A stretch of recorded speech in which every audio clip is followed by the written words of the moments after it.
Hello everyone, welcome back to my channel. কেমন আছো সবাই? আশা করছি সবাই খুব ভালো আছো। আর আজকের ব্লগে তোমাদের সকলকে অনেক অনেক স্বাগত। আজকে যাচ্ছি হচ্ছে দীঘা। এখন বাজে ভোর 4টের সময় উঠে পড়েছি, কারণ খুব তাড়াতাড়ি আমাদের বাড়ি থেকে বেরোতে হবে। 5টার মধ্যে বেরোতে হবে। 5টার মধ্যে বেরিয়ে যাব। এখান থেকে বেরিয়ে বাসে করে যাব হচ্ছে হাওড়া স্টেশন। হাওড়া স্টেশন থেকে আমাদের দীঘা যাওয়ার ট্রেন থাকছে 6টা 45-এ তাম্রলিপ্ত এক্সপ্রেস। তো আজকে সারাদিন দীঘা যাওয়ার ট্রেন জার্নিটা এই ব্লগে থাকছে। এরপর দীঘায় গিয়ে কোথায় থাকছি, কোথায় ঘুরছি, সব আলাদা আলাদা ব্লগ আসবে। তো দীঘা বেড়ানোর পরপর অনেকগুলো ব্লগ থাকছে, তোমরা কিন্তু একটাও দেখতে মিস করবে না। আর চলো ঝটপট করে আগে রেডি হয়ে নিই। রেডি হয়ে তারপরে বেরিয়ে তোমাদের সঙ্গে সবটা শেয়ার করছি, আর যেতে যেতে কথা হবে। তো এখন বাজে হচ্ছে ভোর 5টা, আর এই যে আমি এখন দীঘা যাওয়ার জন্য একদম পুরো রেডি হয়ে গেছি। আর মনে তো দেখতেই পাচ্ছ কত আনন্দ। আর এরপর যখন রাস্তায় বেরোলাম, রাস্তায় বেরিয়ে দেখি 5টার সময় একটাও লোক নেই। আর এই সময় আর একটু পর থেকেই যখন বেলা হয়ে যাবে, তখন এই রাস্তাটাই এত ভিড়ের জন্য ক্রস করা যাবে না। তো দাঁড়িয়ে আছি এখন বাসের জন্য। বাস এলে বাসে করে একদম সোজা চলে যাচ্ছি হাওড়া স্টেশন। তো বাসে করে আমরা এখন চলে এসেছি হচ্ছে হাওড়া স্টেশন। আর এখন বাজে হচ্ছে সকাল প্রায় 6টার মতো বাজে। আর আমাদের দীঘা যাওয়ার ট্রেন তাম্রলিপ্ত এক্সপ্রেস আছে 20 নম্বর প্ল্যাটফর্মে। তো এখন 20 নম্বর প্ল্যাটফর্মে আমাদের হেঁটে যেতে হবে। হাওড়া থেকে 6টা 45-এ ট্রেন ছাড়ার কথা ছিল, কিন্তু 6টা 45 বাজে সবে এই আমাদের স্টেশনে ট্রেন দিচ্ছে। তো ট্রেন এখনও পুরোটা ঢোকেনি, সবে ঢুকছে। আর ট্রেনে উঠে তোমাদেরকে দেখাবো যে আমাদের কোচ নাম্বার কত আছে এবং আমাদের কোচের সিট কীরকম কী দিয়েছে, সবটা উঠে।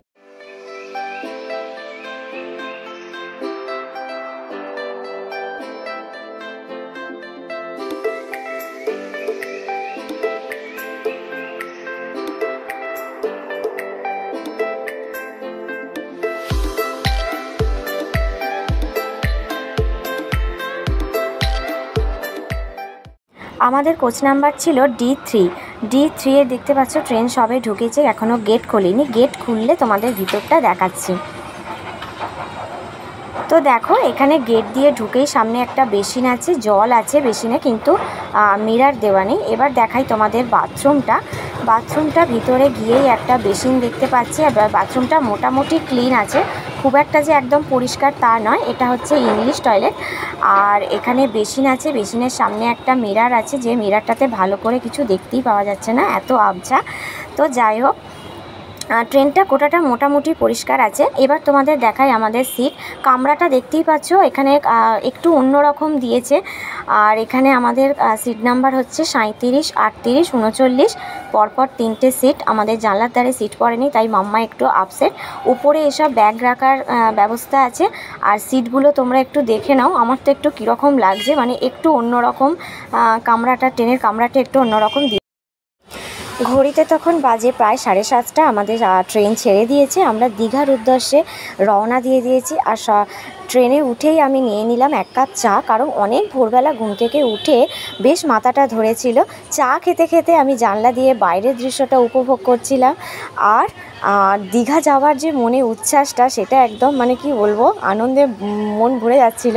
আর এখানে একজন উঠেছিলেন বাঁশি বাজাতে, বাঁশি বাজিয়ে উনি সবাইকে শোনাচ্ছিলেন এবং টাকা নিচ্ছিলেন। বাঁশির আওয়াজ শুনে এখানে মাম্মাও নাচতে শুরু করে দিয়েছিল। সারাক্ষণটা ট্রেনে ও বেশ এনজয় করতে করতে যাচ্ছিল।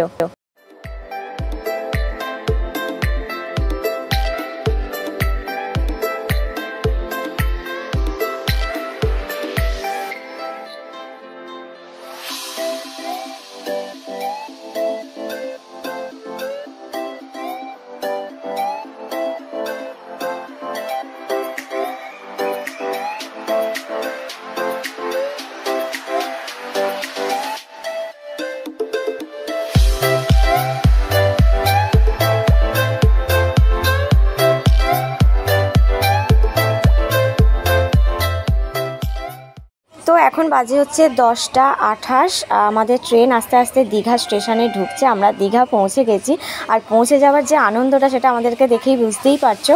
তো আগে নেবে তোমাদের সঙ্গে দেখা করছি।